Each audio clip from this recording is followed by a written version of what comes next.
औज़ुबिल्लाहिमिनश्शैतानिर्रजीम बिस्मिल्लाहिर्रहमानिर्रहीम। हज़रत आयशा रज़ियल्लाहु ताला अन्हा फरमाती हैं कि नबी अकरम सल्लल्लाहु अलैहि वसल्लम एक मरतबा दौलत गदा पर तशरीफ़ लाए तो मैंने चेहरे अनवर पर एक ख़ास असर देखकर महसूस किया कि कोई अहम बात पेश आई है। हज़ूर सल्लल्लाहु अलैहि वसल्लम ने किसी से कुछ बातचीत नहीं फरमाई और वज़ू फरमाकर मस्जिद में तशरीफ़ ले गए। मैं हुजरा की दीवार से लगकर सुनने खड़ी हो गई कि क्या इरशाद फरमाते हैं। हजूर सल्लल्लाहु अलैहि वसल्लम मंबर पर तशरीफ़ फरमा हुए और हम्दो सना के बाद इरशाद फरमाया, लोगो अल्लाह ताला का इरशाद है कि अमर बिल मारूफ और नही अनिल मुनकर करते रहो।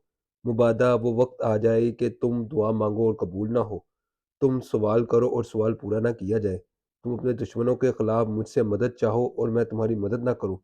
ये कलमाते तय्यबात हजूर सल्लल्लाहु अलैहि वसल्लम ने इरशाद फरमाए और मंबर से नीचे तशरीफ़ ले आए।